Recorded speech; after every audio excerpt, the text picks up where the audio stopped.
Buenas tardes, queridos hermanos. Seguimos con la lectura del Catecismo de San Pío X. Vamos en la parte segunda, capítulo 5 de los domingos de septuagésima, sexagésima y quincuagésima. Antes de comenzar la lectura nos ponemos en presencia de nuestro Señor y Salvador, en nombre del Padre, y del Hijo, y del Espíritu Santo. Amén. Dios te salve María, llena eres de gracia, el Señor es contigo, bendita tú eres entre todas las mujeres, y bendito es el fruto de tu vientre, Jesús. Santa María, Madre de Dios, ruega por nosotros pecadores, ahora y en la hora de nuestra muerte. Amén. Gloria al Padre, y al Hijo, y al Espíritu Santo, como era en el principio, y siempre, por los siglos de los siglos. Amén. Vamos a leer hoy del artículo 31 al artículo 69. Bien, nos dice: ¿cuáles son los domingos que se llama de septuagésima, sexagésima y quincuagésima? Se llaman domingo de septuagésima, sexagésima y quincuagésima al séptimo, sexto y quinto domingo antes de la Pasión. ¿Por qué razón la Iglesia desde el domingo de septuagésima hasta el sábado santo omite en los oficios divinos el aleluya y usa ornamentos morados? La Iglesia desde el domingo de septuagésima hasta el sábado santo omite en los divinos oficios el aleluya, que es voz de alegría, y usa ornamentos morados, que es color de tristeza, para dejar con estas señales de tristeza a los fieles de las vanas alegrías del mundo e inculcarles el espíritu de penitencia. ¿Qué cosas propone la Iglesia en nuestra consideración en los divinos oficios de las semanas de septuagésima, sexagésima y quincuagésima? En los divinos oficios de la semana de septuagésima, la Iglesia nos representa la caída de nuestros primeros padres y su justo castigo. En los de la sexagésima, el diluvio universal enviado por Dios para castigo de los pecadores, y en los 3 primeros días de la semana de quincuagésima, la vocación de Abraham y el premio dado por Dios a su obediencia y a su fe.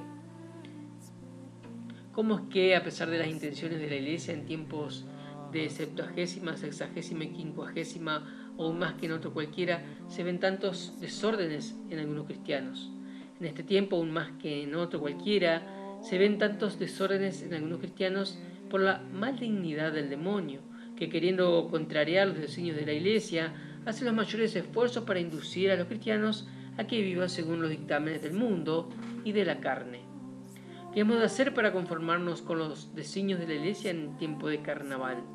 Para conformarnos con los designios de la Iglesia en tiempo de carnaval, hemos de apartarnos de los espectáculos y diversiones peligrosas y atender con mayor cuidado a la oración y mortificación, haciendo alguna cosita extraordinaria al Santísimo Sacramento, mayormente cuando está expuesto a la pública adoración, y esto para reparar tantos desórdenes con que Dios en este tiempo es ofendido.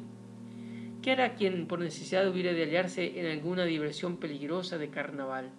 Quien por necesidad hubiere de aliarse en alguna diversión peligrosa de carnaval ha de implorar primero el socorro de la divina gracia para evitar todo pecado, portarse luego con gran modestia y reserva, y recoger después el espíritu con la consideración de alguna máxima del Evangelio. Capítulo 6 de la Cuaresma. ¿Qué es la Cuaresma? La Cuaresma es un tiempo de ayuno y penitencia instituido por la Iglesia por tradición apostólica. ¿A qué fin ha sido instituido la Cuaresma? La Cuaresma ha sido instituido primero para darnos a entender la obligación que tenemos de hacer penitencia todo el tiempo de nuestra vida, de la cual, según los Santos Padres, es figura de la Cuaresma. Segundo, para imitar en alguna manera el riguroso ayuno de 40 días que Jesucristo practicó en el desierto. Tercero, para prepararnos por medio de la penitencia a celebrar santamente la Pascua. ¿Por qué el primer día de Cuaresma se llama día de ceniza? El primer día de Cuaresma se llama día de ceniza porque en este día pone la Iglesia sobre la cabeza de los fieles la sagrada ceniza. ¿Por qué la Iglesia impone la sagrada ceniza al principio de la Cuaresma? La Iglesia al principio de la Cuaresma acostumbra poner la sagrada ceniza para recordarnos que somos compuestos de polvo y a polvo hemos de reducirnos con la muerte, y así nos humillemos y hagamos penitencia de nuestros pecados mientras tenemos tiempo. ¿Con qué disposiciones hemos de recibir la sagrada ceniza? Hemos de recibir la sagrada ceniza con un corazón contrito y humillado, y con la santa resolución de pasar la Cuaresma en obras de penitencia, que hemos de hacer para pasar bien la Cuaresma según la mente de la Iglesia. Para pasar bien la Cuaresma según la mente de la Iglesia hemos de hacer 4 cosas. Primero, guardar exactamente el ayuno y la abstinencia y mortificarnos no solo en las cosas ilícitas y peligrosas, sino también en cuanto podamos en las lícitas, como sería moderándonos en las recreaciones. Segundo, darnos a la oración y hacer limonas y otras obras de cristiana piedad con el prójimo más que da de ordinario. Tercero, oír la palabra de Dios, no ya por costumbre o curiosidad, sino con deseo de poner en práctica las verdades que se oyen. Cuarto, andar con solicitud en prepararnos a la confesión para hacer más meritorio el ayuno y disponernos mejor a la comunión pascual. ¿En qué consiste el ayuno y la abstinencia? El ayuno consiste en no hacer más que una sola comida al día y la abstinencia en no tomar carne ni caldo de carne. Se prohíbe toda otra reflexión los días de ayuno fuera de la única comida. Los días de ayuno la Iglesia permite una ligera reflexión a la noche o hacia el mediodía si la comida única se traslada a la tarde y además la parvedad por la mañana. ¿Quiénes están obligados al ayuno y la abstinencia? El ayuno están obligados todos los que sean mayores de edad hasta que hayan cumplido 60 años y no estén legítimamente impedidos, y a la abstinencia los que han cumplido 14 años y tienen uso de razón. ¿Están exentos de toda mortificación los que no están obligados al ayuno? Los que no están obligados al ayuno no están exentos de toda mortificación, porque ninguno está dispensado de la obligación general de hacer penitencia, y así deben los tales mortificarse en otras cosas según sus fuerzas. Capítulo 7 de la Semana Santa. Primero, de la Semana Santa en general. ¿Por qué la última semana de la Cuaresma se llama Santa? Se llama Santa porque en ella se celebra la memoria de lo más grande misterio de Jesucristo, que Jesucristo obró por nuestra redención. ¿Qué misterio se conmemora el Domingo de Ramos? El Domingo de Ramos se conmemora la entrada triunfante de Jesucristo en Jerusalén 6 días antes de su pasión. ¿Por qué causa quiso Jesucristo entrar triunfante en Jerusalén antes de su pasión? Jesucristo antes de su pasión quiso entrar triunfante en Jerusalén como estaba profetizado, primero para alentar a sus discípulos, dándoles con ello una prueba manifiesta de que iba a padecer espontáneamente. Segundo, para enseñarnos que con su muerte triunfaría del demonio, mundo y carne y nos abriría la entrada del cielo. ¿Qué misterios se celebran el Jueves Santo? El Jueves Santo se celebra la institución del Santísimo Sacramento de la Eucaristía y del sacerdocio. Se recuerda el lavatorio de los pies y el precepto del amor cristiano. ¿Qué misterio se recuerda el Viernes Santo? El Viernes Santo se recuerda la pasión y muerte del Salvador. ¿Qué misterios se honran el Sábado Santo? El Sábado Santo se honra la sepultura de Jesucristo y su descendimiento al limbo. ¿Qué hemos de hacer para pasar la Semana Santa según la mente de la Iglesia? Para pasar la Semana Santa según la mente de la Iglesia hemos de hacer 3 cosas. Primero, juntar el ayuno y abstinencia, mayor recogimiento interior y mayor fervor en la oración. Segundo, meditar asiduamente y con espíritu de compunción los padecimientos de Jesucristo. Tercero, asistir, si podemos, a los divinos oficios con este mismo espíritu. Segundo, de algunos ritos de la Semana Santa. ¿Por qué el domingo de Semana Santa se llama Domingo de Ramos? El domingo de Semana Santa se llama Domingo de Ramos por la procesión que en este día se celebra, en la cual los fieles llevan en la mano un ramo de oliva o de palma. ¿Por qué el Domingo de Ramos se hace la procesión llevando ramas de oliva o de palma?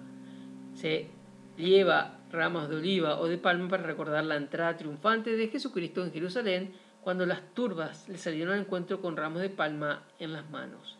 ¿Quiénes fueron los que salieron al encuentro de Jesucristo cuando entró triunfante en Jerusalén? Cuando Jesucristo entró triunfante en Jerusalén, le salió al encuentro el pueblo sencillo y los niños, no ya la gente granada de la ciudad, disponiéndolo así Dios para darnos a entender que la soberbia los hizo indignos de tomar parte en el triunfo de nuestro Señor, que gusta de la sencillez del corazón, de la humildad y de la inocencia. ¿Por qué no se tocan las campanas del Jueves Santo hasta la vigilia pascual? Del Jueves Santo hasta la vigilia pascual no se tocan las campanas en señal de grande tristeza por la pasión y muerte del Salvador. ¿Por qué se guarda el Jueves Santo un copón con hostias consagradas en el monumento? El Jueves Santo se guarda en el monumento un copón con hostias consagradas, primero para que se tributen especiales adoraciones al sacramento de la Eucaristía el día en que se instituyó. Segundo, para que se pueda comulgar el Viernes Santo en el que el sacerdote no consagra. ¿Por qué el Jueves Santo después de la misa se desnudan los altares? El Jueves Santo después de la misa se desnudan los altares a fin de representarnos a Jesucristo despojado de sus vestidos para ser azotado y puesto en cruz, y enseñarnos que para celebrar dignamente la pasión hemos de despojarnos del hombre viejo, que son todos los afectos mundanos. ¿Por qué se hace el lavatorio de los pies el Jueves Santo? El Jueves Santo se hace el lavatorio de pies primero para renovar la memoria de aquella humillación con que Jesucristo se rebajó a lavar los pies a sus apóstoles. Segundo, porque él mismo exhortó a los apóstoles y en ellos a los fieles a imitar su ejemplo. Tercero, para enseñarnos que hemos de limpiar nuestro corazón de toda mancha y ejercitar unos con otros los oficios de la caridad y humildad cristiana. Porque el jueves y viernes santos van los fieles a visitar el Santísimo Sacramento en muchas iglesias, en pública procesión o en particular.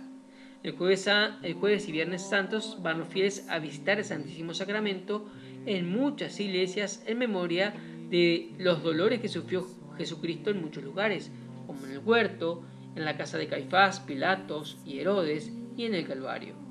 ¿Con qué espíritu han de hacerse las visitas a los monumentos? Las visitas a los monumentos han de hacerse no por curiosidad, costumbre o pasatiempo, sino con sincera contrición de nuestros pecados, que son la verdadera causa de la pasión y muerte de nuestro Redentor, y con verdadero espíritu de compasión de sus penas, mediante los diversos padecimientos que sufrió, por ejemplo, en la primera visita, la que padeció en el huerto, en la segunda, lo que sufrió en el pretorio de Pilatos, y así en las demás. ¿Por qué el Viernes Santo de un modo particular ruega a la Iglesia al Señor por toda suerte de personas, aún por los paganos y judíos? La Iglesia el Viernes Santo ruega de un modo particular al Señor por toda suerte de personas para demostrar que Jesucristo murió por todos los hombres y para implorar en beneficio de todos el fruto de su pasión. ¿Por qué el Viernes Santo se adora solemnemente la cruz? El Viernes Santo se adora la cruz solemnemente porque, habiendo sido Jesucristo clavado y muerto en ella, en este día, la santificó con su sangre. Si la adoración se debe solo a Dios, ¿cómo se adora también la cruz? La adoración se debe a solo Dios, y por esto, cuando se adora la cruz, nuestra adoración se refiere a Jesucristo que murió en ella, que hay que considerar de un modo especial en los ritos del Sábado Santo por la noche. En los ritos del Sábado Santo por la noche, llamados la Vigilia Pascual, hay que considerar de un modo especial la bendición del cirio pascual y de la fuente bautismal. ¿Qué significa el cirio pascual? El cirio pascual significa el resplandor y la gloria que Jesucristo trajo al mundo. ¿Por qué se bendice en la Vigilia Pascual la fuente bautismal? En la Vigilia Pascual se bendice la fuente bautismal porque antiguamente en este día, como también la víspera de Pentecostés, se administraba solamente el bautismo. ¿Cómo hemos de hacer mientras se bendice la fuente bautismal? ¿Qué hemos de hacer mientras se bendice la fuente bautismal? Mientras se bendice la fuente bautismal, hemos de dar gracias al Señor por habernos admitido al bautismo y renovar las promesas que entonces hicimos. Bien, hemos terminado esta parte y seguramente seguimos mañana para terminar con lo que es este catecismo de San Pío X. Que tengan un bendecido día. Ave María Purísima, sin pecado concebida.